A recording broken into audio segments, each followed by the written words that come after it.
Welcome back, my friends. Today I wanted to talk about Simon's Quest and why I think it's one of the best games that ever was played in the 80s. Uh, for me, as a latchkey kid, I think it was great because of its imperfections. And I'm aware of all of its problems. I know about the red crystal and the lake and the garbled translations and the knockback and all that kind of stuff, right? But I enjoyed it for that reason. So here we have me going through just a reason to play with my new custom Simon Belmont, and I used a couple of Mythic Legions. I popped them open and swapped out legs and arms. They're great. A couple of trimmings and some paint. Real easy mod. The the Morning Star whip is I ran a wire through some chain, and I happen to have the flail from I think a Mythic Legions toy. Hard to say at this point. All the dials in the back, those are made from foam core, the pink foam core, just painted. So that's what you see falling over in the back, and the werewolf on the top.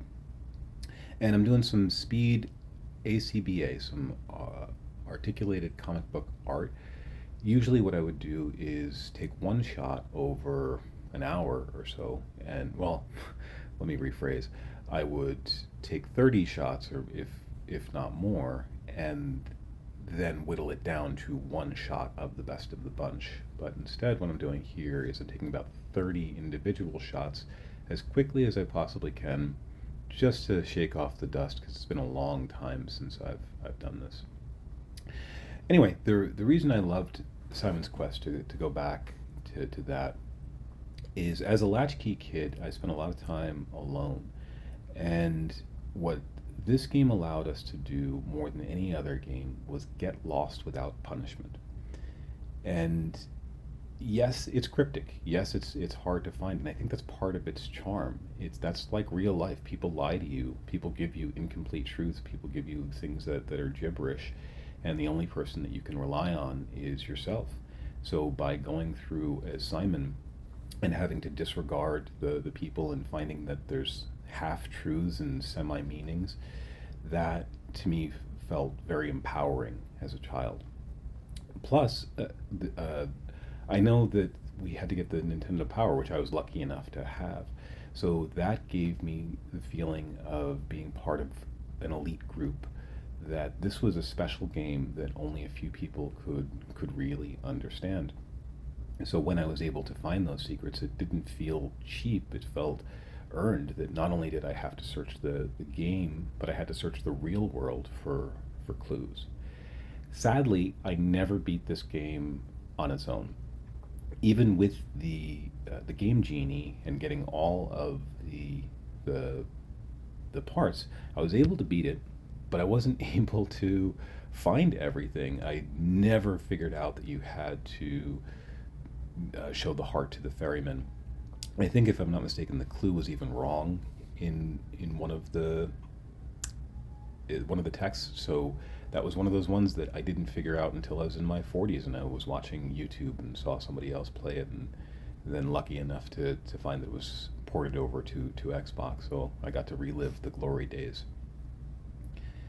And it was something special about it because not only were you encouraged to look around and figure out what was true, but you weren't punished for doing so. Every time you died, you started off exactly where you were, and you kept all of your equipment.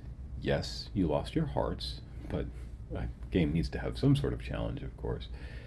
Uh, and I thought that was very fair. It allowed you to just go out and look. And given the many hours that I had alone, this was incredibly welcome.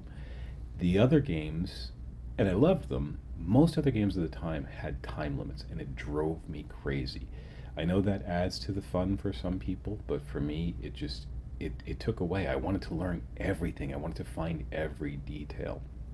And it's been said before, this game had to walk so that Symphony of the Night could run. Symphony of the Night, best game of all time. And it's true, this game was non-linear. It was something a little bit different. And back in the day, sequels tried to be different from their original. You look at Mario 1, Mario 2, or you look at Simon's Quest versus Castlevania, very different games. And I think that they really did for the technology. I think it was 87, if I'm not mistaken, when this game came out. They did something just magical. So the horrible night to have a curse. Yeah, it never made sense to me that you couldn't go past that when you would just skip past the clues. That was clearly a bug. Um, but the music made up for it. That's all I can say. That lives in my brain, lives in my brain rent free, and I will never get over it. So here we have. I decided to display him with his. Well, first we have a He-Man head, which I'm not a big fan of. So I put him with an older head. This is the Hawkeye head, the best Marvel Legends head ever. And now he's aged, like me. So we have an aged Simon Belmont on my 80s shelf. I hope you enjoyed it, and respect your shelf.